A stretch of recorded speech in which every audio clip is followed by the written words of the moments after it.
aborder un thème en rapport avec le temps. Je demanderai à la régie d'afficher ça au moment venu. En rapport avec le temps, en rapport aussi avec la patience, en rapport avec la volonté de Dieu. Quelqu'un me dise Amen. Tout a été fait par Dieu de façon qu'il est de l'ordre. Qu'il est de l'ordre, mais alors en tout et pour tout, dans la vie vraiment des enfants de Dieu. Et nous voulons nous inscrire dans cette pensée, afin qu'il puisse, Dieu, bien sûr, puisse nous rassurer, que Dieu puisse nous consoler éventuellement, que Dieu puisse nous fortifier, parce que on est d'avis, bien-aimé, que le quotidien d'un enfant de Dieu a toujours été difficile. Un voisin, une connaissance à toi peut avoir une vie assez aisée. Toutefois, si tu as l'impression qu'il ne souffre même pas, il ne se réveille même pas, il ne parle même pas, il a tout ce dont il a besoin. Mais quand on arrive à toi, c'est toujours compliqué. Et je voulais te dire ce matin que c'est la norme de ceux-là qui sont appelés enfants de Dieu. Je vais te dire que ce matin que c'est la logique de ceux-là qui sont nés de nouveau, qui ont donné leur vie à Dieu. Quelqu'un me dise Amen. Quelqu'un me dit Amen. Voyez-vous, dans la logique de la création, Dieu a créé les différentes étapes. Nous savons qu'est-ce qui s'est passé. Et puis quand il s'est agi de séparer le jour et la nuit, il y a cette merveilleuse phrase qui est dans la Bible. Et Dieu nous dit qu'il y a eu un soir et il y a eu un matin. Il est évident que pour tout être humain appelé à vivre sur la terre, parce que Dieu a créé, il a placé sur terre, pour ces êtres humains, ils devaient vivre cette expérience du soir, cette expérience du matin. Et si l'Esprit de Dieu te conduit quand tu vis, si l'Esprit de Dieu te conduit quand tu médites ta parole, tu vas même te rendre compte que ça commence par le soir pour se terminer par le matin. Quelqu'un me dit Amen. Alléluia. Parce que les choses sont placées dans la Bible, non pas comme étant une continuité des différents faits, mais l'ordre établi dans la Bible. C'est pour ça que vous voyez certains commentateurs bibliques conseillent certains... il y a les lecteurs de la Bible, on te donne un peu le canevas, on te donne un peu la chronologie de comment tu vas lire la Bible. On ne te dit pas de lire la Bible de Genèse jusqu'à Apocalypse. Tu vois, on te dit de commencer par un livre de l'Ancien Testament, et on t'envoie dans le Nouveau Testament, parfois tu y restes encore, après on te renvoie, mais en fait c'est Dieu qui sait pourquoi il a disposé ces différents messages de la sorte. Et il nous dit qu'il y a eu un soir et il y a eu un matin. Ça veut dire que les choses commencent par le soir. Les choses commencent par les ténèbres. Les choses commencent par la difficulté. Les choses commencent par des combats. Les choses commencent par, j'allais dire, créer peut-être autour de toi cet environnement qui t'attriste tous les jours. Qui te font baisser la tête. Qui te font perdre espoir. Et le chrétien qui n'accepte pas ça, vous savez, le mot consacré, c'est désert. Le chrétien qui n'accepte pas de passer un désert, on se pose bien la question s'il est disciple de Jésus. Les déserts, le Christ en a connu. Les déserts par lesquels il est passé, toi et moi, nous ne pouvons plus y passer parce qu'il sait qu'on n'en a pas la capacité. Et s'il est passé par là, c'est pour que nous ne puissions plus y passer. Quelqu'un me dise Amen. Quelqu'un me dise Amen, bien-aimé. Et ceci étant, quand on est créé, étant donné qu'il y a cet aspect de soir et de matin, bien-aimé, et dans la vie d'une manière générale, on naît, on grandit, on vieillit, et puis le temps, le moment voulu par Dieu, Dieu te récupère. Mais dans ces différentes étapes, et si tu peux le remarquer, le constater dans la vie d'un enfant, il y a ce phénomène de croissance. Quelqu'un me dit Amen. Il y a ce phénomène de maturité qu'on doit créer. Quelqu'un me dit Amen. C'est essentiel. Si on ne croit pas à l'école, on ne va nulle part. Si on n'acquiert pas une certaine maturité, on n'avancera pas, on n'apprendra pas. Ça, c'est une évidence. Quelqu'un me dit Amen ce matin. Alléluia. Voyez-vous, un enfant, il n'est pas un enfant, il n'est pas tombé du ciel enfant. Pour parler de cette croissance, il commence par être un fœtus dans le ventre de sa maman. Il naît un jour bébé, inconscient et tout. En train de pleurer n'importe comment, il ne peut rien faire par lui-même. Et plus les jours passent, et plus les mois passent, et plus les années passent, cet enfant-là, il grandit. Je me souviens, j'ai croisé une de mes tantes il y a quelques mois, quelques années, 2-3 ans. Ce sont des tantes qui m'ont vu naître, qui m'ont soulevé, qui ont fait tout avec moi. Et ils me voyaient, ils me disent, mais toi, aujourd'hui, tu fais la bouche. Parce qu'il y a eu ce phénomène de croissance. Et il parlait à des gens qui étaient à côté de moi. Et ça fait toujours beau d'écouter son histoire. Quelqu'un me dise amen. Et donc, s'il n'y a pas croissance, on ne peut pas devenir adulte pour le cas d'un enfant. S'il n'y a pas maturité, c'est difficile d'avancer dans la vie, dans la société. Et c'est quand même, la Bible parle de l'héritage. La Bible nous dit qu'on ne peut pas te mettre ton héritage à disposition aussi longtemps que tu resteras enfant. Ce qui est aussi évident dans ce monde. Tu as un père qui a des biens, tu as des parents qui ont des biens, qui ont laissé un testament quelque part chez un notaire. Le jour qu'ils quittent ce monde, il faut bien qu'on prenne connaissance du contenu de ce testament. Mais on prendra connaissance de ça quand on se rendra compte que tu as atteint la maturité. Et c'est pour ça aussi dans certains pays, dans certaines nations, il y a ce phénomène de l'âge, je ne sais pas comment on appelle ça, c'est 18 ans et tout. Est-ce que tu es là ce matin, bien-aimé? Il faut cette maturité, il te faut cette croissance. Et à ces différentes étapes de ta vie, il y a des choses qui sont programmées pour toi, enfant de Dieu, par Dieu pour que tu les obtiennes. Il y a des promesses qui ont été faites à des différentes étapes de ta vie pour que ces promesses s'accomplissent. Il y a des prophéties que tu as reçues pour que tu puisses, bien-aimé. C'est pourquoi, voyez-vous, nous allons regarder ça plus tard. Quand Dieu parle de la prophétie, nous allons le regarder, mais puisque ça me vient à l'esprit, j'en parle maintenant. Quand Dieu parle de la prophétie, Dieu même dit quand ça tarde, il faut l'attendre. Ne doute pas, même quand ça tarde. C'est toi-même qui as reçu cette parole. C'est toi-même qui as reçu cette vision de ce que Dieu t'a dit qu'il fera dans ta vie. C'est un prophète qui t'a donné la parole. Alors un vrai qui t'a donné cette parole. Et tu crois à ça. Mais la chose tarde. La chose arrive à pas de caméléon. Parce que tout simplement, tu n'as pas encore atteint la maturité nécessaire pour pouvoir gérer cela. La preuve, nous avons des adultes dans l'église. Cet exemple, je le donne à plusieurs occasions de ces chrétiens qui prient et qui n'obtiennent pas de réponse de Dieu. Ils se disent, assurément Dieu m'a oublié, assurément Dieu il est sourd, assurément Dieu aveugle ne me voit pas et je pense que je ne suis pas au bon endroit. Je suis sûr que prier c'est perdre du temps. Il y a beaucoup de chrétiens comme ça, ils abandonnent. Ou il y a d'autres, Dieu dans son amour. Vous savez, Dieu il est bon. Quelqu'un dit Dieu est bon. Quelqu'un dit Dieu est bon. Dieu dans son amour, parfois, il nous met à l'épreuve. Tu insistes sur quelque chose. Comme le peuple d'Israël avait insisté. Il nous faut un roi. Il nous faut un roi. Ce n'était pas le roi prédestiné pour ce peuple. Ils ont voulu un roi. Dieu leur a donné Saoul. Donc il y a des gens qui insistent. Dieu, il me faut ça. Dieu, il me faut ça. Dieu te dit, mais tu n'es pas prêt. Il dit, non, je suis prêt. Dieu, tel que tu me vois là, je suis prêt. Non, j'ai la puissance. Je l'ai, donc tu peux donner là. Dieu, il donne. Mais Dieu sait. Heureusement que tout autour de toi, il y a eu sa protection. Dieu sait que tu n'iras nulle part avec. Et Dieu te donne la bénédiction attendue parce que c'est un désir ardent pour toi. Te voilà absent au milieu des enfants de Dieu. Te voilà absent à l'église depuis que la bénédiction est arrivée. Tu dormais à l'église. Tu venais à 5 heures. Tu passais midi là. Tu repartais le lendemain. À chaque séance, tu ne manquais jamais.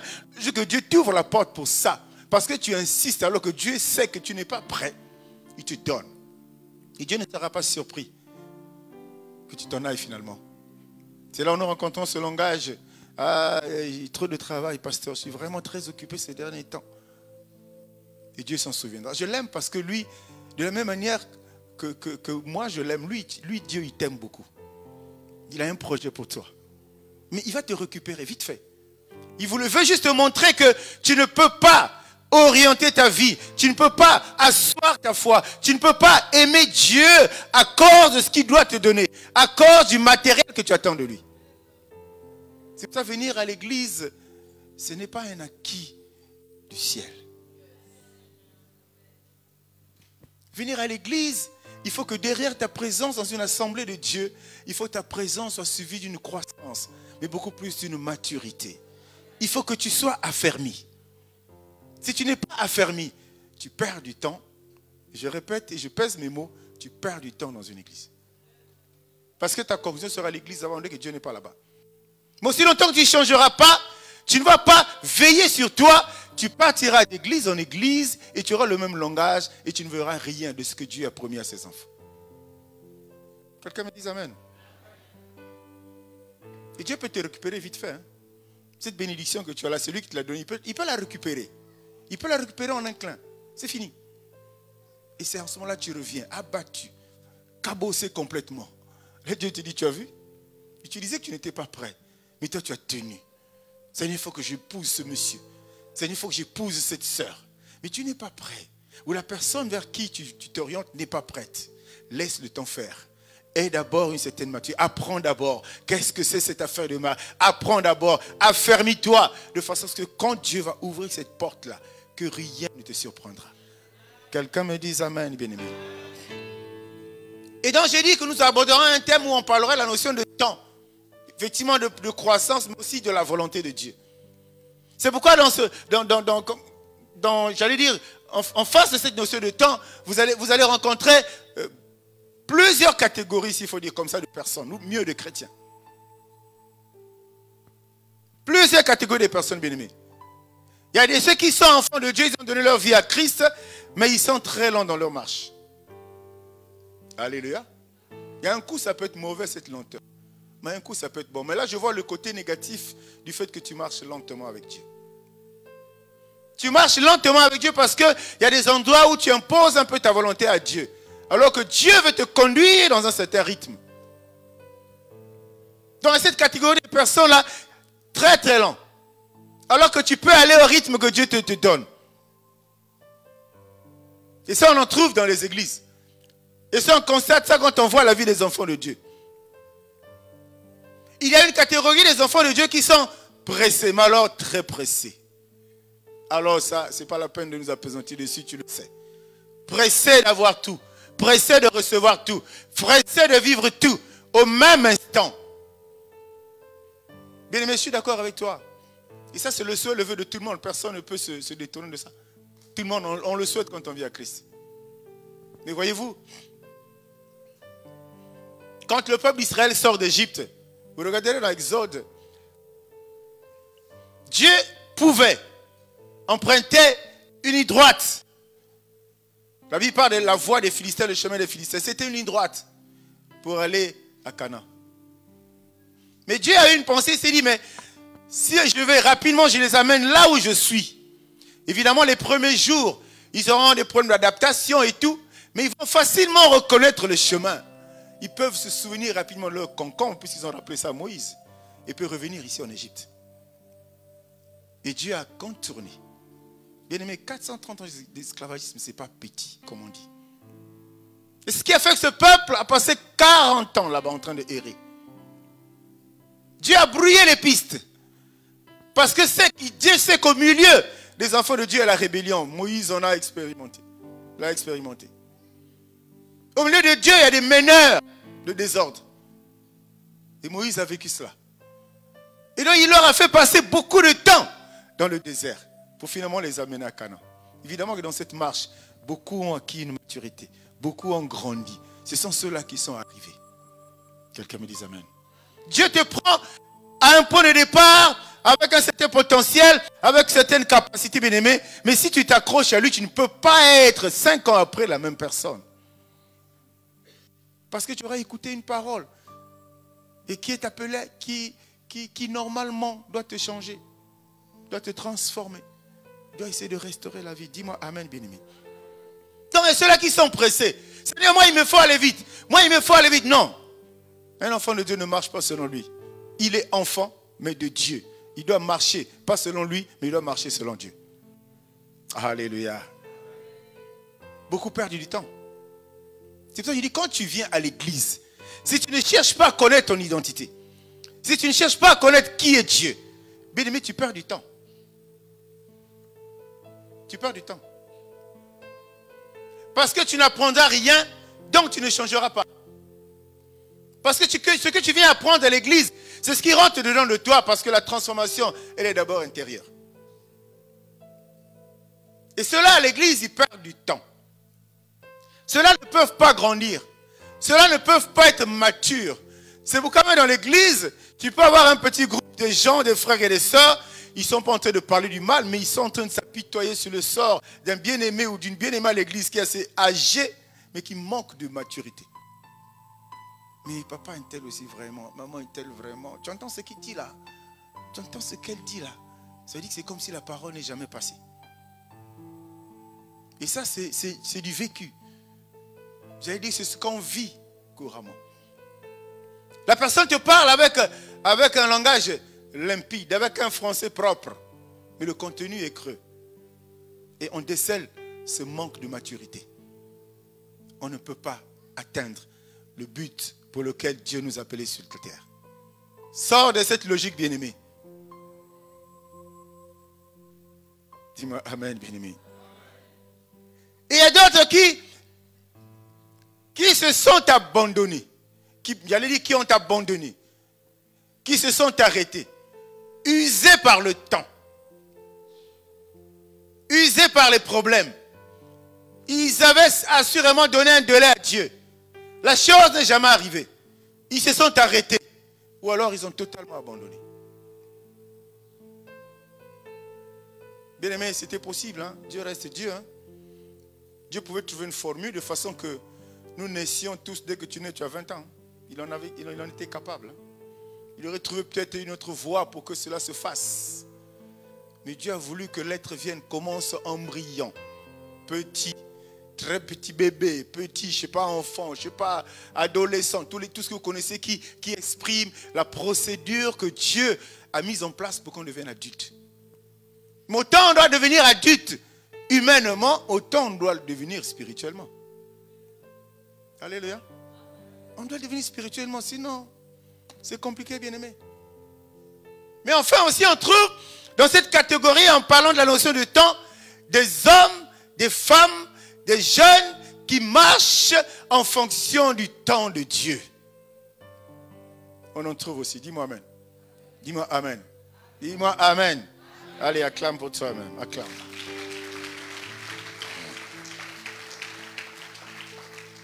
Alléluia.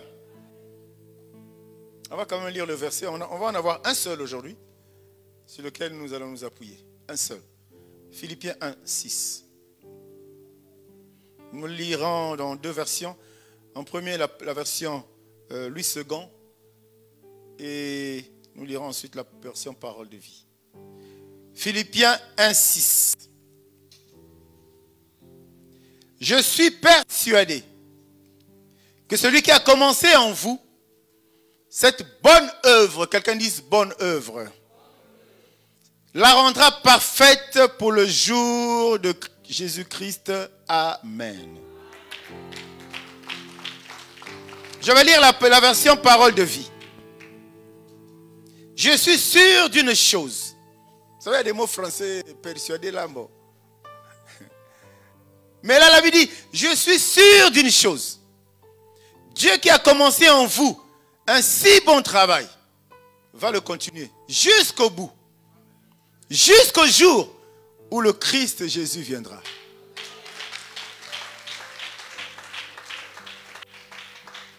Alors la version Parole de vie, elle est merveilleuse. Jusqu'au bout. C'est là où Dieu dit, nous le disons sur le prêt, Seigneur, quand tu commences une œuvre, tu l'achèves. Oui, il achève. Il ne s'arrête jamais en chemin. Je dis à quelqu'un, la difficulté, tu vis, elle est provisoire parce que Dieu ne t'a pas appelé pour vivre dans la difficulté. Je dis à quelqu'un, le problème qui t'environne, qui te fait pleurer tous les jours, est temporaire parce que Dieu ne t'a pas appelé à pleurer. Pleurer peut-être de joie, mais pas pleurer à cause de la souffrance. Il a commencé, il terminera.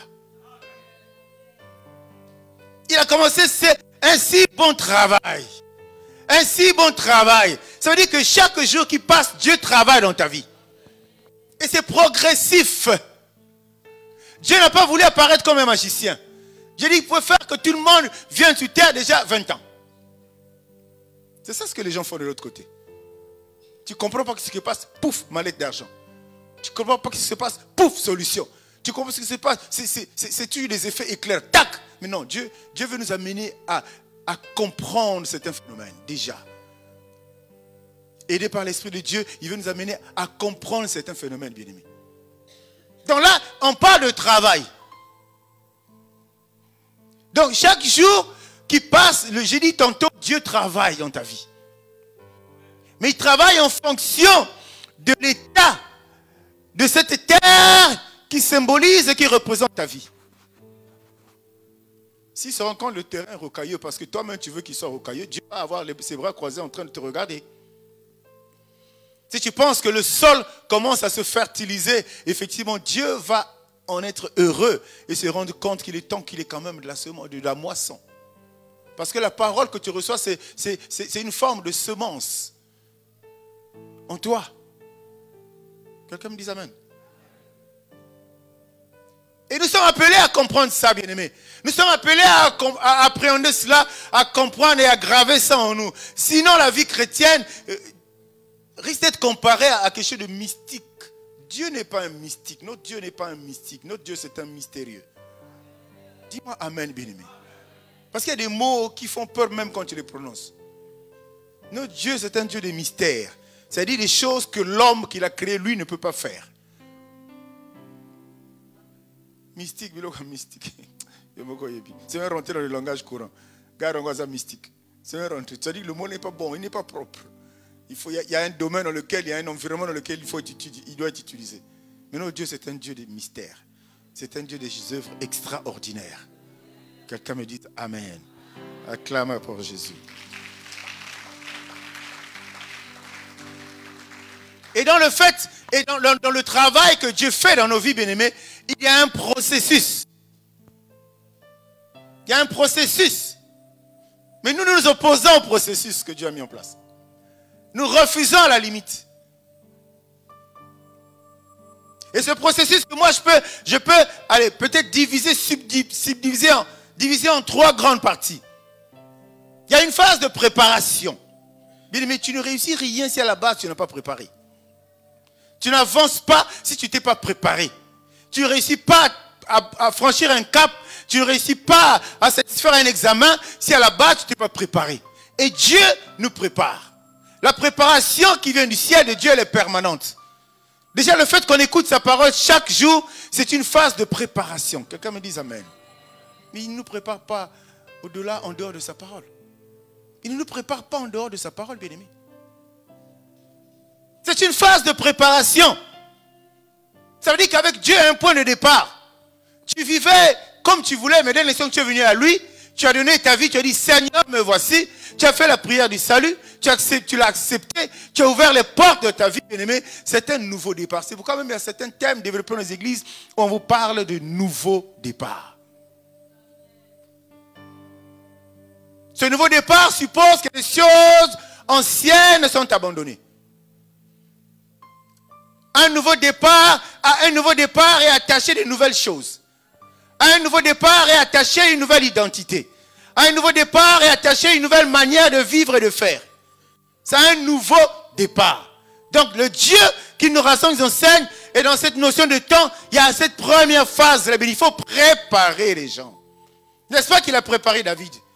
David n'aurait pas compris le langage de Dieu, les principes de Dieu. Il n'aurait pas vivre cet exploit qui s'est passé dans sa vie. Il n'a été qu'un canal. Mais tout simplement parce qu'il s'était prédisposé, il s'est donné, il s'est livré. Il a laissé les choses avancer. Tout petit, Dieu a commencé à le préparer. Vous pensez qu'il n'avait pas la capacité de bouder? Quand son père lui a dit, va en forêt pour battre le troupeau.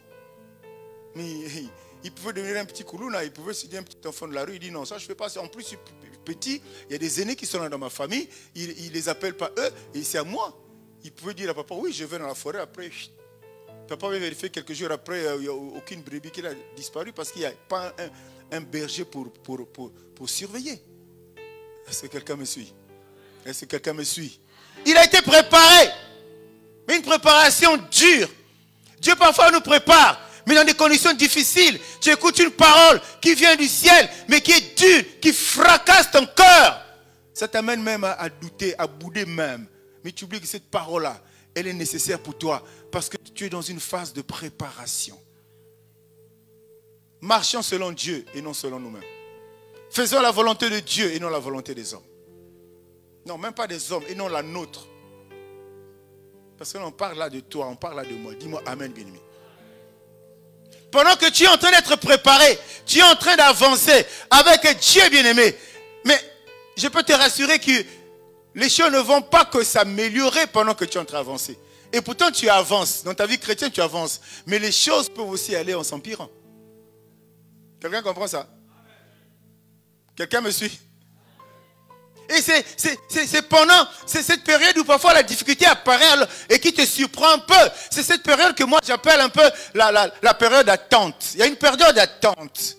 Parce que tu as semé, tu ne récoltes pas le même jour. Tu t'es donné à Dieu, il n'y aura pas les résultats le même jour. Même si dans sa préséance, dans sa bonté, il peut être un Dieu instantané dans ta vie. Tu viens à peine le recevoir, 2, 3, 4 jours, une semaine après, tu commences à vivre les miracles. Mais Dieu, souvent, il ne fait pas comme ça.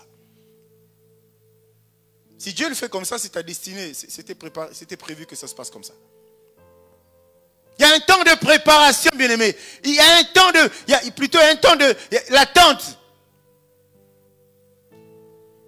Tu es là complètement à Dieu. Tu es là, ta vie complètement entre les mains de Dieu. Mais tu te rends compte qu'il y a des choses qui tardent à arriver. Oh, je suis venu t'annoncer ce matin que tu es dans une salle d'attente.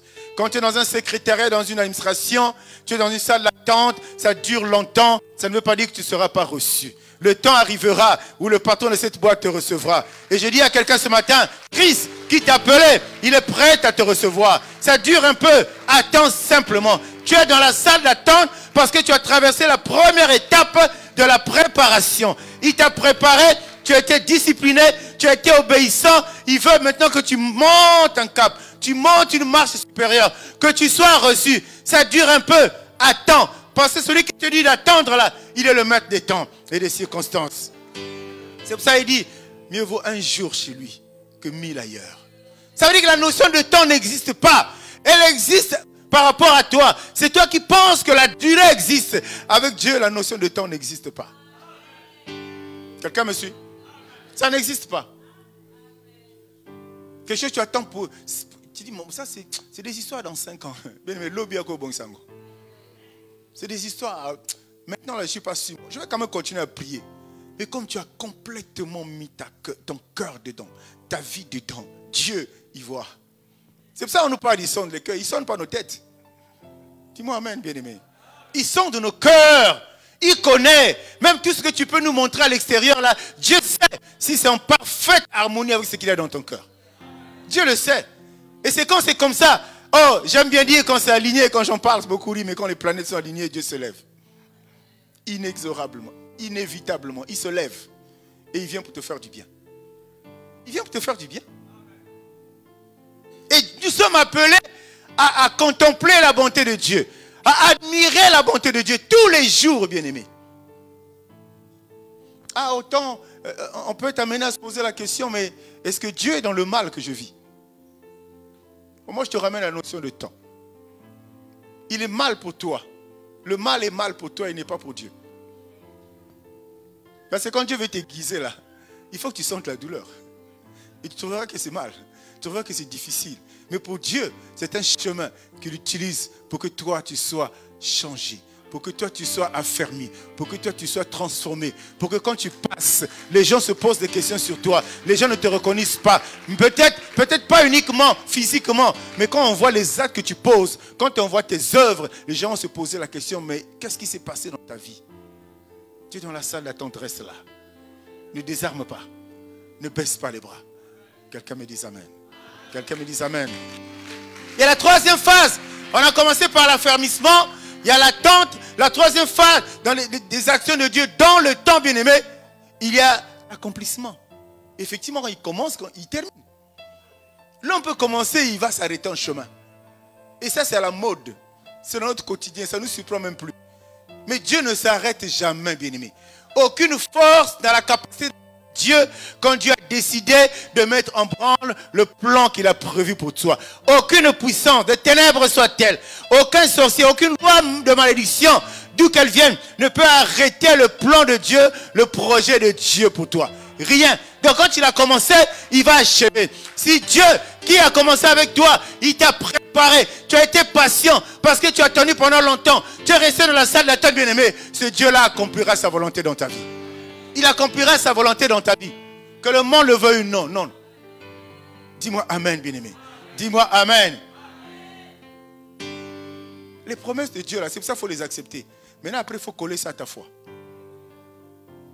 Comme on dit souvent, la promesse de Dieu sont oui, amen. Autant la parole et les promesses aussi sont. Prophétie, yomoko moto yambaki. Vision Moko Mouzouaki.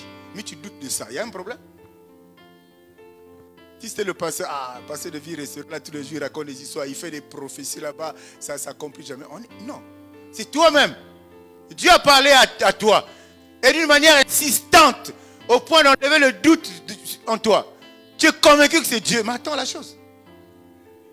Ce n'est pas toi qui lui avais dit la nuit là de te parler. Ce n'est pas toi qui lui avais dit la nuit là de te montrer la vision. Ce n'est pas toi qui as dit la nuit là, fais-moi la promesse. C'est lui-même qui a décidé. Autant il a fait la promesse, autant il décidera. Ce n'est pas à toi de lui imposer le temps. C'est pour ça que j'ai dit, quand il t'a affermi, tant il a constaté ta patience, parce que c'est un fruit, un des merveilleux fruits du Saint-Esprit que les enfants de Dieu n'ont pas. Mais quand Dieu a constaté que tu développes ça en toi, ce fruit-là est vraiment à toi, à plus possession. Bien aimé, il va se lever pour intervenir. Il va se lever pour agir. Il va se lever pour accomplir ce qu'il a promis. Quelqu'un me dit amen. Dans la vie, marchons selon Dieu. Si Dieu veut que tu marches lentement, marche lentement. C'est la volonté de Dieu.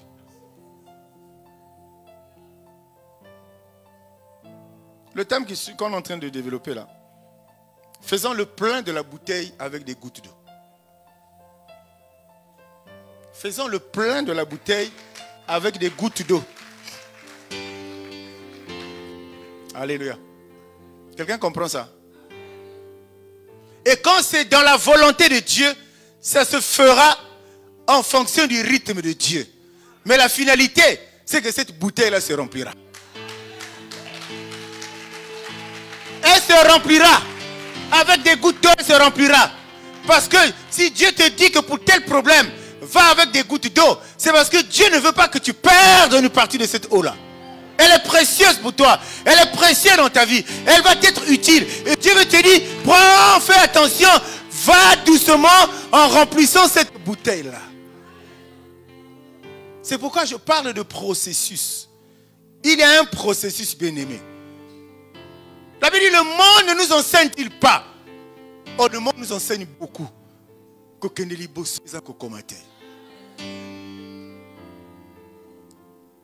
Dis-moi amen. Moi j'aime les blancs. Ils ont de l'or. Ils ont de l'or dans certaines choses. Tu verras jamais quelqu'un comme nous dans nos stations de bus là. Tu verras jamais ça chez les autres. À la boulangerie. Tu viens voir des gens qui sont debout. Toi tu viens, tu passes devant. Alléluia. Est-ce que tu comprends ça? Les autres sont alignés pour entrer dans le bus parce que dans leur culture, ils savent que tous nous allons rentrer. L'humanité se comporte très mal, mais alors très mal. Et Dieu décide de détruire. Dieu décide de tout détruire et de reprendre à zéro avec des gens qui vont l'écouter et les gens qui vont le comprendre. Tu sais, des vies qui sont déjà détruites ici, les gens vivent, ils respirent, ils marchent, mais en fait, c'est des personnes détruites. Il détruit, il appelle Noé, construis-moi l'arche. On le trouve de dingue, on le trouve de fou. Noé construit l'arche, venant de Dieu, il rentre dans une obéissance, il fait exactement ce que Dieu dit. Mais il dit, tu prends toutes les espèces, tu fais rentrer. Bien, et toutes les espèces humaines ou animales n'ont pas. Toi et moi, là, si on fait les 100 mètres, on n'arrivera pas à la même seconde. On n'a pas le même potentiel. On n'a pas les mêmes capacités. On n'a pas les mêmes atouts. Donc on ne va pas réaliser les mêmes performances. Mais la Bible nous enseigne que même l'escargot, tu connais comment l'escargot marche? Même l'escargot est rentré dans l'arche. Même l'escargot a été sauvé. Même l'escargot a eu droit à la bénédiction. C'est pourquoi, bien aimé, marche selon le rythme de Dieu. Ne marche pas en fonction de ce que tu vois. Tu ne sais pas quelle est la grâce qui est sur cette personne-là, qui est devant toi. Toi, marche en fonction de ton rythme. L'escargot est rentré dans l'arche, non? Et personne ne s'est plaint dans l'arche pour dire, mais toi tu nous fais perdre le temps.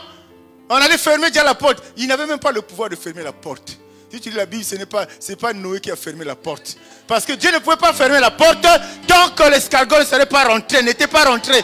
C'est pour ça que je dis à quelqu'un ce matin, Dieu ne s'arrêtera pas tant que la promesse ne se réalisera pas dans ta vie. Je dis à quelqu'un, tu obtiendras ça et personne ne bloquera. Remplis la bouteille avec les gouttes d'eau.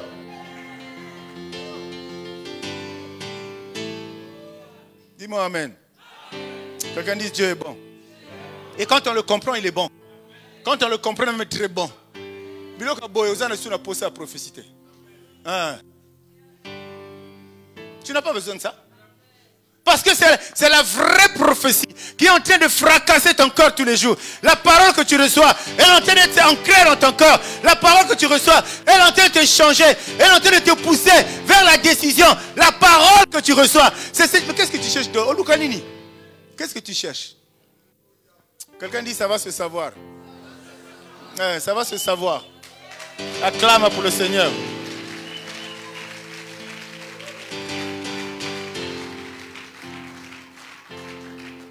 Le temps, c'est Dieu. Alléluia. Le temps, c'est Dieu. Ce n'est pas quelqu'un d'autre. Dans la vie chrétienne, il y a une histoire de saison. Quand ta saison n'arrive pas, ne te plains pas. Reste là seulement sur le chemin. Accroche-toi seulement là.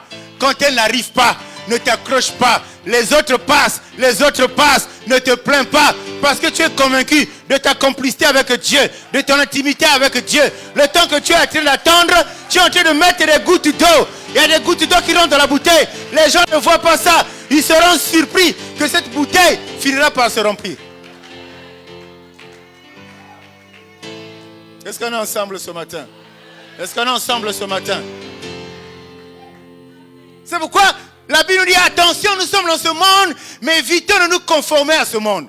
Ce monde est dangereux. Ce monde peut nous détruire en une fraction de seconde. La preuve, elle le fait tous les jours. Tous les jours, tu sais combien de personnes sont détruites. Elles sont heureuses en apparence. Elles sont bien en apparence. Mais c'est des personnes détruites complètement. Il sait qu'est-ce qu'il a touché. Qui maintenant réclame. Parce que quand tu détiens ce qui lui appartient, il y aura un jour, il va te réclamer ça. Si tu détiens ça, il va te réclamer ça. Tu peux te cacher comme tu veux. Mais le diable sait que tu détiens quelque chose qui est à lui. Et que tu as tendance à ne plus lui obéir. Le jour qui va donner le top dans son camp, la dernière réunion qui tiendra contre toi, il viendra réclamer. Et si tu résistes, c'est pas comme ça. Ils n'en ont pas cité. J'ai dit ça, je ne sais pas si à la rue de prière des jeunes, je ne sais pas à quelle occasion, jeudi, c'est une créature de Dieu.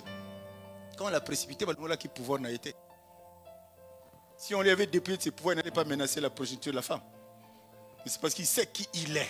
Il s'est dit, moi là, ils vont voir ces gars-là. Ils ne veulent pas venir avec moi, ils vont voir. Quelqu'un me dit amen, béni. Accroche-toi à l'évangile. Ne t'accroche pas à n'importe quoi. Accroche-toi à la parole, tu comprendras ces choses qu'on partage ici en toute modestie. En toute humilité. Tu comprendras ça et ta vie changera. Et moi j'aime l'église où on parle de Dieu. Oui, le pasteur peut imposer les mains, le pasteur peut prier, le pasteur peut chasser les démons, mais j'ai besoin des âmes qui écoutent la parole ici dans cet endroit, à vie restaurée. Il arrive chez lui, il décide. Il buvait, il ne boit plus. Il arrive chez lui, il décide. Il était désordonné, il devient ordonné. Il vit chez lui, il change lui-même. Et il vient témoigner, pasteur, j'ai écouté la parole hier. Voilà ce que j'ai prié, voilà ma vie a basculé. Ça, c'est la meilleure des délivrances. Parce que ta volonté a contribué à ce que tu décides comme ça. Parce que 15 jours à délivrance, ok, 15 jours. À sec, oui, à sec. Imposer les mains. Ton cœur est là à moitié. Tu as exprimé ça à l'homme de Dieu à moitié. Donc tout ce qu'il fera là, il perd du temps.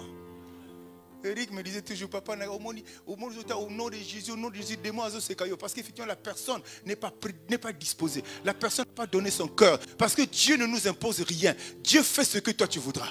Si tu veux le recevoir, il viendra. Si tu ne veux pas le recevoir, il restera là où tu le laisses. C'est pourquoi, bien aimé, la vie chrétienne, la notion de temps est importante. Et la Bible dit, il y a un temps pour toutes choses.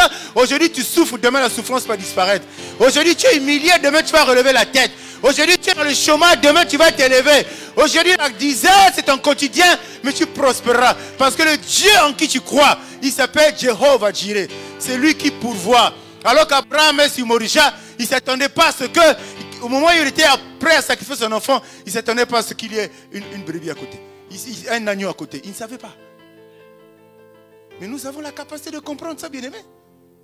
Sans faire des grimaces. On a la capacité de comprendre ça. Vous savez, il y a des choses, je parle souvent parce que ce sont ces choses qui détruisent les enfants de Dieu aujourd'hui. Tu fais lever un frère, une soeur. Frère, lève-toi. Ton prénom c'est qui? Ah, c'est Jean. Et tu avais fait lever quelqu'un d'autre ici. Et tu viens, Jean c'est qui? Ah, Jean c'est mon grand-père. Tu es content quoi? Il t'a dit la vérité. Jean c'est mon grand-père parce qu'il a demandé Jean là pour embrouiller les gens. Et il revient ici, c'est Jean. Tu connais Jean? Oui. Jean c'est qui? C'est mon mari. Acclamons le Seigneur, ils acclament le Seigneur. Et puis il part, il continue dans ce théâtre-là. Vous connaîtrez la vérité et vous affranchira. Je prie ce matin que la vérité de l'évangile t'affranchisse. Je prie ce matin que tu sois focus sur Jésus-Christ parce que la Bible dit, il est la parole faite chair, il est le chemin, il est la vérité, il est la vie.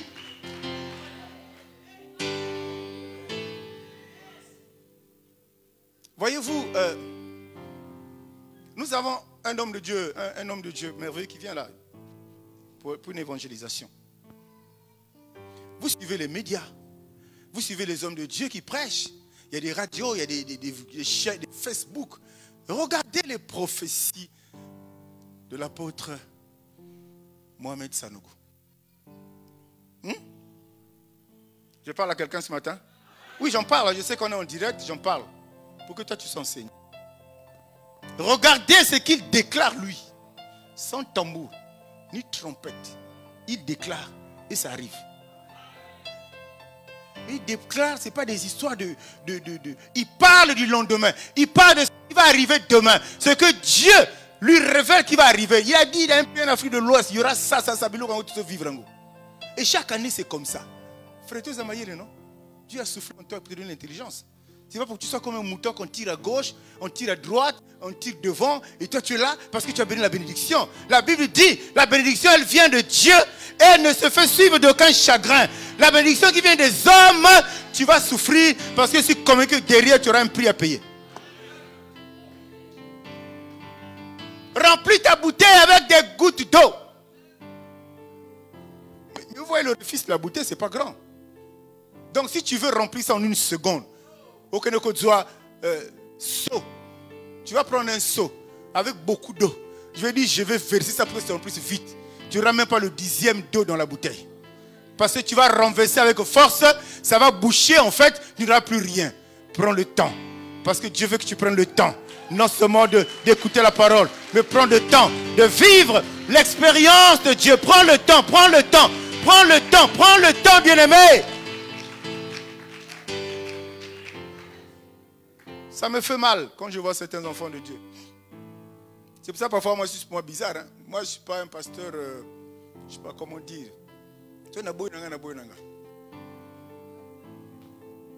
On te voit bizarre. Après pasteur je prie pour moi. Je ne veux pas prier. Tu ne vas pas m'en vouloir. On n'est pas ensemble.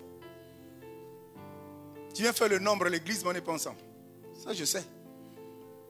Quelqu'un me dit amen. Acclame pour le Saint-Esprit. Acclame pour le Saint-Esprit. Alléluia. Alléluia. Mais on va essayer de voir avant de chuter. Il y a des raisons, bien aimés, pour lesquelles. Il y a des raisons, il y a beaucoup de raisons. Parfois, Dieu, pourquoi il prend le temps? Parce que toi, tu veux vite remplir ta bouteille, parce que tu vas aller vite en besoin, comme on dit. Mais Dieu prend le temps. Ah, toi aussi, tu vois la goutte d'eau là, vraiment, bouteille 1 litre, Dieu prend combien de temps? Tu vas te poser cette question. On me dit de remplir ma bouteille avec les gouttes d'eau. Mais je prenais combien de temps pour remplir? Alors que vite fait, je peux, en entonnoir, même en entonnoir, si tu renverses vite, ça va se renverser. Quelqu'un me dit amen, bien aimé. Mais il y a des raisons pour lesquelles parfois Dieu ne veut pas répondre à temps. Les raisons pour lesquelles parfois Dieu ne veut pas nous changer à temps. L'une des premières raisons, bien aimé, c'est que nous apprenons lentement. On apprend lentement. Mais on a déjà annoncé le programme de ces 2-3 mois à l'église. Le 5, nous commençons les affermissements. Si tu veux avancer avec Dieu, viens aux enseignements. C'est le meilleur conseil que je peux te donner. Bon, aujourd'hui, c'est l'enseignement. Bon, c'est pas... Moi, c'est seulement quand il y a tant de prières, quand on chasse les démons. Bien aimé, tu sais, là, les démons, ils n'iront pas. La Bible dit, ils rôdent. Les démons ne rôdent jamais autour de quelqu'un qui a fermé. Les rôdent rarement autour de quelqu'un qui a la sécurité assurée. Ils rôdent rarement parce qu'ils savent qu'ils n'oseront plus jamais revenir.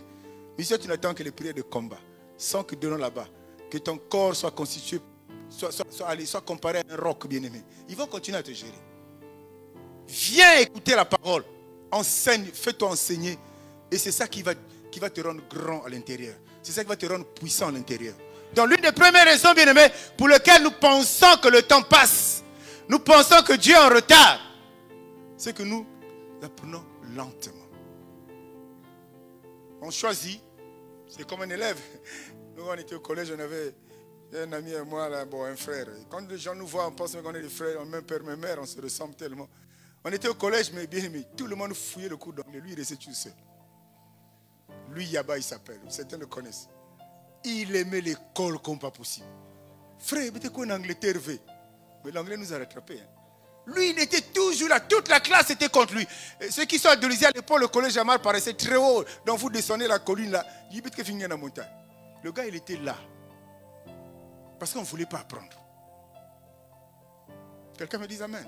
On ne voulait pas apprendre, bien aimé. Donc c'est une raison fondamentale. Autre raison, bien aimé. Nous oublions vite ce qu'on a appris. Bien aimé, ah ouais, Bible. Où est la Bible, les athées? Tu n'as pas de Bible là. Tu es en fou là, tu n'as pas de Bible. Tu es venu là, Bible, les athées. Tu fais confiance à ta tête. Oh, la tête là, le fondement, ce n'est pas Jésus.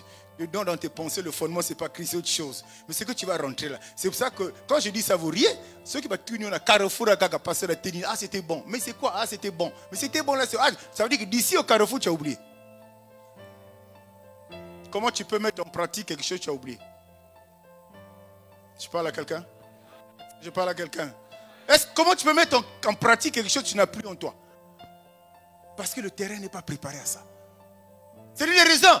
Un terrain comme ça, Dieu ne peut pas faire pousser quelque chose, bien aimé. Il ne peut pas répondre. Et tu verras que le temps est long.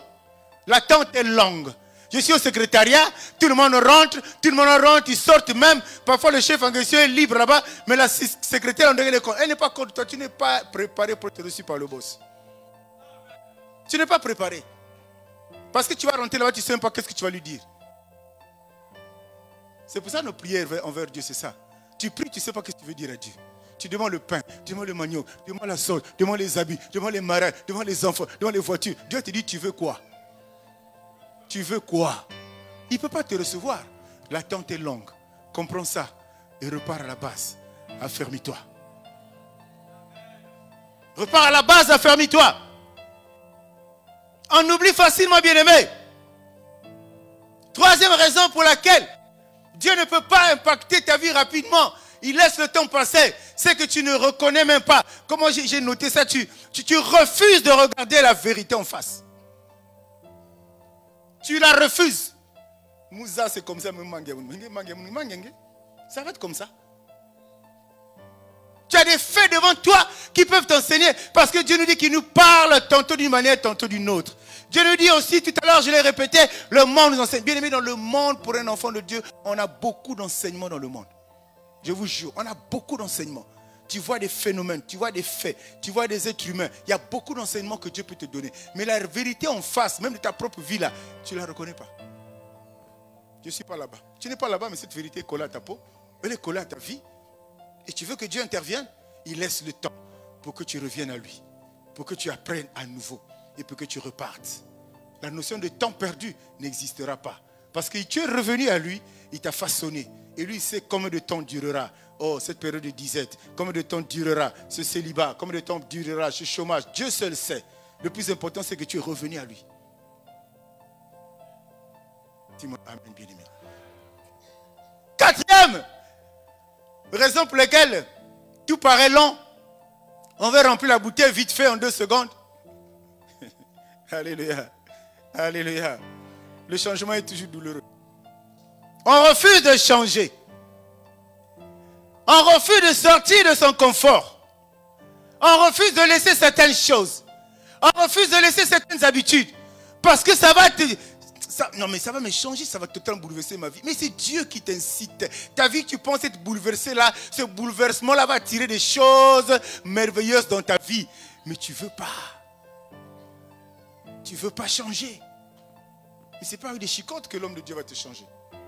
La meilleure chicotte, c'est la parole. C'est celle qui est prêchée à des occasions comme celle-ci. C'est celle qui est enseignée à ces occasions comme celle-ci. Il n'y a pas autre chose. Mais tu refuses. Non, non, non, moi, mon principe, je suis habitué comme ça, je fais comme ça. Habitue-toi, reste là, nous on continue. Est-ce que je parle à quelqu'un?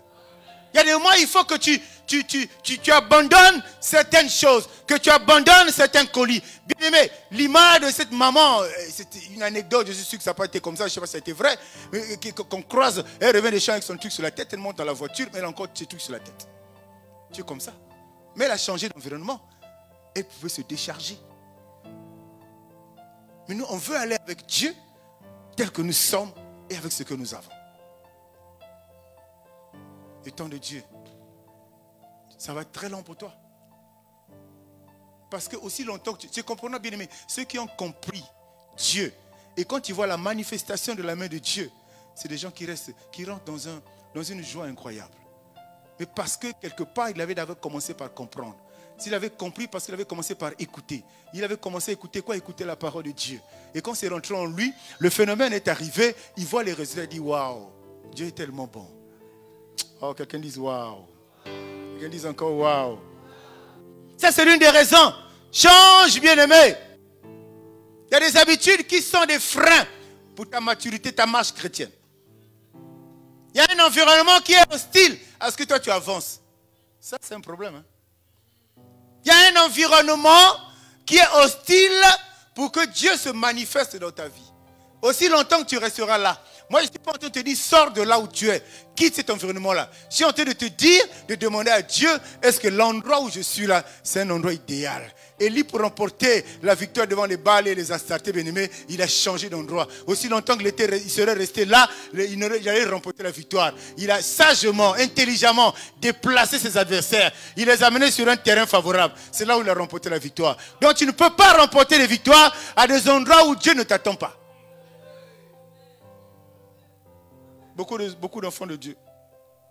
Moi, je dois avoir la nationalité. Faux. Eh, frère, vous voulez la nationalité?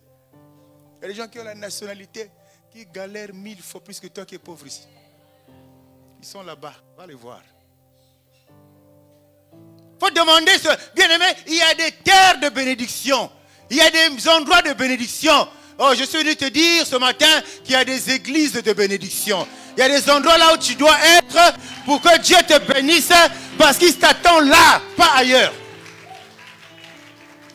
C'est pas de l'intimidation, c'est une vérité. Je connais l'église de Dieu aujourd'hui. Je connais l'église de Christ bien-aimé. Là où il n'y a pas Jésus-Christ comme fondement, tu ne peux pas être béni là-bas. Si tu es béni là-bas, ça vient du diable et le chagrin suivra. Dis-moi amen. Dis-moi amen. Vous connaîtrez la vérité, elle vous affranchira. Donc sors. Ne le fais pas parce qu'un homme va te le dire. Ne le fais pas parce que le pasteur va te le dire. Fais-le parce que tu auras rencontré, que Dieu t'aura convaincu que ce que tu fais, là où tu es, les gens que tu fréquentes, cet environnement n'est pas favorable et quitte. Venez couler ensemble après. Venez faire ensemble. Hein? On se connaît depuis 5 ans. Vous allez mourir ensemble. Il a une histoire avec Dieu. Toi aussi, écris ton histoire avec Dieu. Lui, il a rempli vite. Il a peut-être réussi. Mais toi, prends les gouttes d'eau. Doucement. Doucement. Si tu as en esprit que l'escargot aussi a été sauvé, c'est que toi aussi, tu seras sauvé. Les bénédictions de Dieu sont pour toi. Les prophéties, les révélations, les visions, c'est pour toi.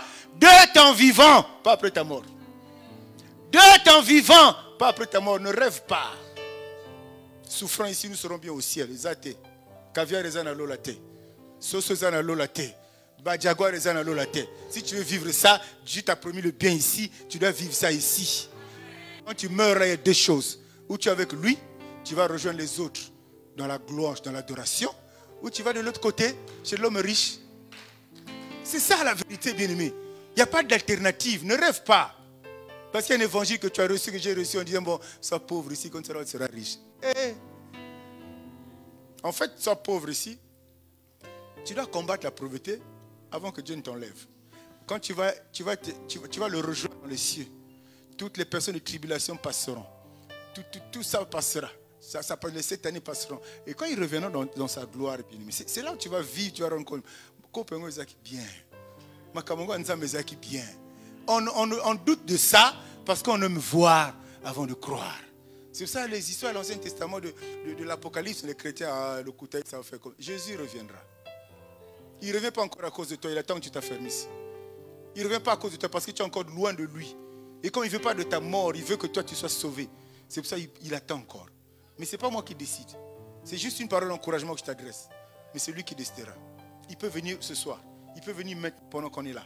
Il peut venir la nuit. Il peut venir n'importe quand, c'est lui qui décide. Donc quand il y a des opportunités qui t'arrivent de prendre des grandes décisions pour changer ta vie, prends-les. Prends-les, bien-aimés.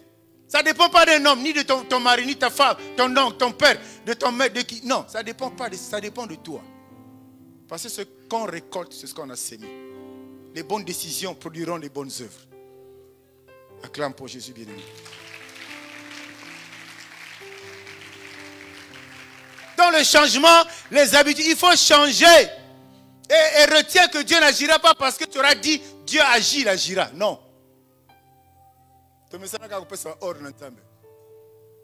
Dieu fait la prière d'Ézéchias. Dieu fait la prière de Jérémie.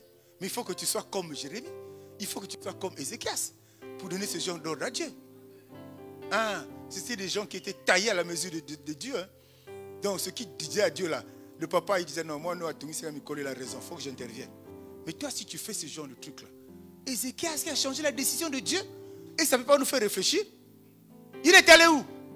Avant que Dieu ne change la décision, il a prié. Mais il a prié pourquoi? Et comment? Qu'est-ce qui lui a poussé à prier? Parce qu'il connaissait Dieu. Il ne connaissait pas Dieu, mais il connaissait son Père. Parce que c'est un langage qui se passe entre un fils et un père. Il a dit, moi, je ferme mes yeux, je bouche mes oreilles, je ne m'occupe de rien.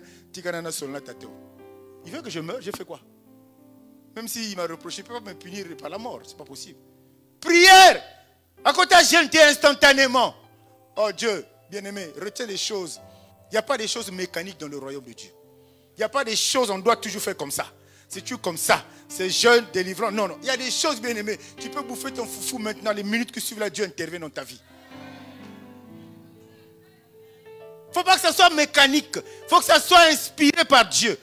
Une attitude, un programme, un processus. Il ne faut pas que ça vienne de l'homme, bien-aimé. Non, non. C'est pour ça que ça échoue toujours. Parce que c'est l'homme qui décide. Dieu est en train de me montrer, il faut que tu montes, tu vas à la montagne. 15 jours. Tu vas faire quoi? Alléluia. Mais c'est ce qui se passe. Hein? C'est ce qui se passe. Non, non, il faut mettre la litre à l'huile. Il faut mettre la litre à l'huile. L'estomac n'est pas disposé à ça. On met les litres parce que l'homme de Dieu a parlé. L'homme de Dieu n'est pas Dieu. L'homme de Dieu est homme. Aujourd'hui, c'est l'homme qui parle plus que Dieu en l'homme qui parle. Moi, je ne m'attaque pas aux gens. Moi, je ne suis pas saint, mais fais attention. Quand tu es ignorant, c'est bien. Mais quand tu as la connaissance de la parole, fais attention à ce que tu fais. Acclame pour toi-même.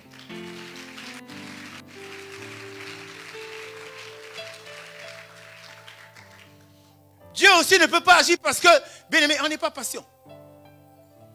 On n'est pas patient. Dieu a attendu avec Moïse près de 80 ans. Hein? Pour commencer à agir avec lui, pour commencer à travailler avec lui. Il a attendu cette période, mais c'est long. Et près de 40 ans, la période du désert, là, pour préparer le peuple d'Israël à traverser pour arriver à la terre promise, là où coule le lait et le miel. Il y a 2 mois et 17 ans, somme. Une semaine, tu n'as pas eu 5000, c'est grave. Hein, les sœurs? Je ne peux pas être fauché comme ça, je suis comme une belle femme. Bonne chance. Acclame pour toi-même. Bien-aimé, on fait un dernier point pour ce matin. Comment tu appelles ça? Les délais de Dieu ne sont pas des retards. C'est-à-dire quand Dieu donne un délai, ce n'est pas que c'est en retard. Bien-aimé, regardez Naaman. Il n'y avait pas de retard à ça, à sa guérison. Les choses se sont faites clairement. Il fallait plonger 7 fois. Un général de son état, un homme craint à l'époque, puissant. Mais il y a eu un délai. Dieu a dit, s'il n'y a pas ça, il attendait une imposition des mains. Il attendait une puissance quelconque. Il attendait je ne sais pas à quoi. Une réception dans un salon doré. Il est arrivé, Bamoni même pas. Il n'a même pas dit, le prophète, il n'a même pas dit, il y a un cours d'eau là-bas, va te plonger là-bas. Le miracle s'est produit, bien-aimé. Le miracle s'est produit. Jéricho. Vous êtes sûr que Dieu ne pouvait pas, même sans tour, il suffisait que les enfants d'Israël se pointent devant l'entrée de Jéricho pour que tout s'écroule? C'était possible. Pourquoi 7 fois? Les chiffres dans la Bible ont leur sens. Les chiffres dans la Bible ont leur importance. Dieu, quand il veut faire quelque chose, il le fait parfaitement. Quelqu'un comprend ça? Non, là, 7 jours, c'est beaucoup. 7 tours, c'est... Non, en plus, c'est pas 7 tours, 7 fois. Jéricho, c'est ça, non? Les prédicateurs qui sont ici, c'est pas ça? Ah. C'est pas, ils sont venus un jour, ils ont tourné 7 fois. Non, 7 jours, mais chaque tour, il fallait faire 7 fois. Est-ce que quelqu'un me suit, bien-aimé? Alléluia. Et c'est pour ça, il atterrit avec comment on appelle ça, l'histoire d'Habakkuk 2. À partir du verset 2, verset 3, il dit, cette prophétie-là, quand elle tarde, même, pas quand elle tarde, même si elle tarde, attends-la. Attends. Dans l'attente, il y a le temps, la notion de temps. Ça peut durer. Mais si Dieu dit attends, ça veut dire qu'il attend aussi que toi tu sois prêt. Aujourd'hui, 5 millions de pas botter, il ne faut pas que ça te chauffe la tête. Aujourd'hui, 500 000 de pas botter au Dieu, il faut que ça te chauffe la tête. C'est ça qui détourne les enfants. C'est quoi d'une manière générale? C'est le matériel. Dieu veut que tu vois le matériel comme des choses. Tu en as besoin, mais ça ne détermine pas ta vie. Dans ce temps, ils ont la guitare. Certains n'avaient même pas la capacité de payer un âne pour se monter dessus et aller à des milliers de kilomètres pour aller adorer Dieu. Certains partaient à pied. Donc le chrétien doit atteindre ce niveau-là. Et c'est cette période qui peut paraître longue aux yeux des êtres humains. Période pendant laquelle tu es en train de remplir petit à petit ta bouteille d'eau. C'est cette période-là qui peut être longue. Mais si tu es préparé, bien-aimé, tu vas bien te rendre compte. Tu vas bien te rendre compte que vraiment un jour, c'est comme 1000 ans. Tu vas te rendre compte, on n'est rien, c'est lui qui décide. C'est lui qui a le contrôle. Le temps, c'est lui qui... Il a le temps entre ses mains. Il sait à quel moment essuyer tes larmes. Il sait à quel moment penser tes plaies. Il sait à quel moment t'encourager. Il sait à quel moment te fortifier. Il va utiliser un nom pour le faire. Mais le dernier mot lui revient toujours, bien-aimé. C'est pour ça que quand on se moque de toi, ce n'est pas la fin. La fin, c'est Dieu qui détermine. Et comme c'est Dieu qui détermine, c'est pour ça que tu vois même des gens dans les hôpitaux. Vous le voyez, il est prêt à mourir. Vous le voyez, tu dis, je tourne le dos, il va mourir. Mais tu reviens le matin, le type est là en train de manger. Pourquoi? Parce que l'homme pensait qu'il allait mourir. La science pensait qu'il allait mourir. Mais Dieu qui a le dernier mot, Dieu qui l'a créé, Dieu qui le connaît, n'avait pas encore décidé.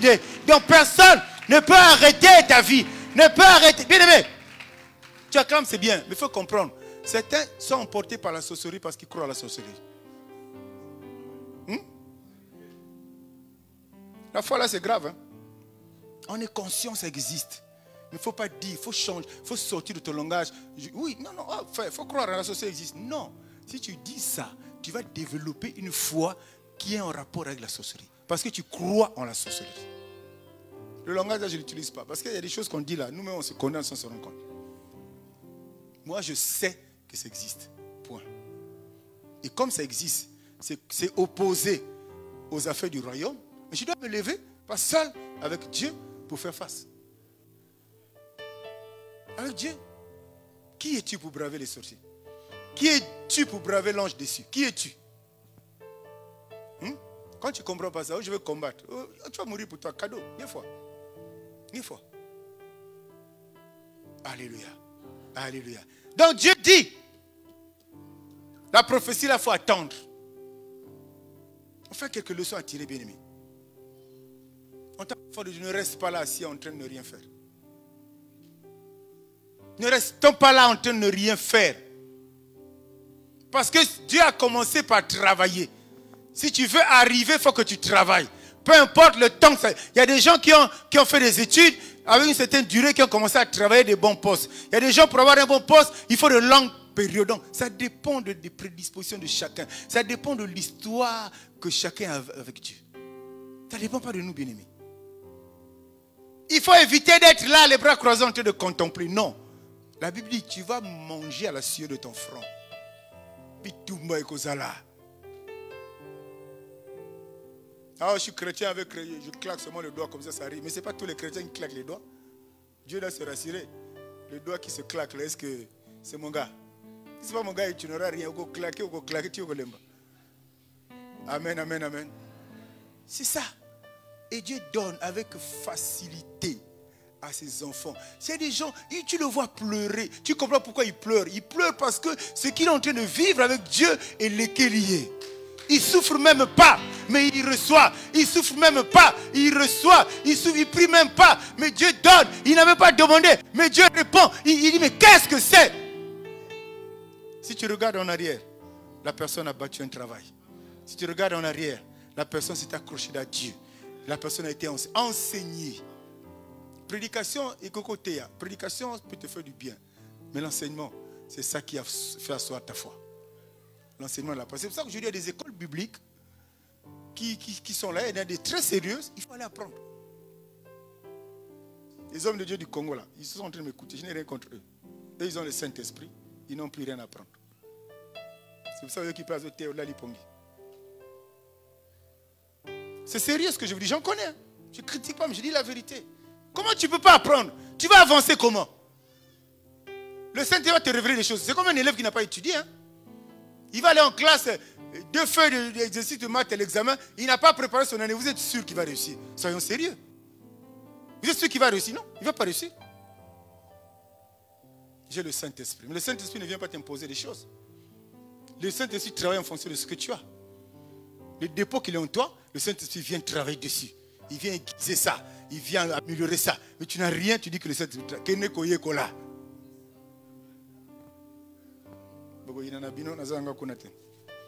Jésus est déjà passé à la croix pour nous autres. Dis-moi amen. Amen, amen, amen. Donc change les choses. Rentre dans cette culture-là de se soumettre à Dieu. Va, si Dieu te fait grâce de te pousser vite, gloire à Dieu. Parce que très vite tu as compris, tu t'es accroché à lui. Si tu penses que tu dois aller lentement comme la tortue, va lentement, comme le caméléon, va lentement. Si tu penses que tu dois remplir cette bouteille avec des gouttes d'eau, fais-le, ne t'attriste pas. Pendant que tu es en train de remplir, les gens sont en train de passer. Tu es en train de remplir, les gens sont en train de passer. Tu regardes comme ça te fait même mal. Mais tu es convaincu que je vais remplir et ça va se remplir. La bouteille est à moitié. Comme on a sécheresse ici. Mais quand tu vas démarrer, ta bouteille est pleine. Et comme c'est Dieu qui a permis que tu remplisses sa bien-aimée, cette source ne va jamais t'assécher. Cette source ne va jamais t'assécher. Tu vas être surpris. Mais il y a toujours de l'eau dedans. C'est ça là les choses de Dieu. Ce matin, il a voulu te parler. À toi. Pas ton voisin, pas ta voisine. Mais Dieu a voulu te parler. Tout n'a pas été intéressant, assurément. Mais une parole, assurément. Une phrase, un mot qui va te pousser à prendre la bonne direction. Parce que notre but dans tout ce que nous faisons, bien-aimés, c'est nous retrouver sur le chemin. Parce que la Bible dit qu'il est le chemin. Il n'est pas un chemin. Si vous avez utilisé ce langage, un chemin, ça veut dire qu'il y a un deuxième chemin. Si y a un deuxième chemin, ça veut dire qu'il y a un troisième chemin. Mais nous, l'autre Dieu là, on l'appelle le chemin. Fais tout pour que tu sois là. De façon que ta vie change. Même quand même on a semé la mort, ta vie changera. Le cortège du fils de la veuve de Naïn, ils étaient sur le chemin. Ils ont rencontré celui qui est la vie, celui qui est la résurrection. Cet enfant-là est revenu à la vie. Quand tu vas le rencontrer, toutes choses changeront. Quand tu vas le rencontrer, bien-aimé, plus rien ne sera comme avant. L'effort, c'est le mot que je peux utiliser le plus simple. L'effort à fournir, c'est à toi de le fournir. Mais ça ne sera jamais au-dessus de tes capacités. Ça ne sera jamais au-dessus de tes forces. Que le Seigneur bénisse sa parole.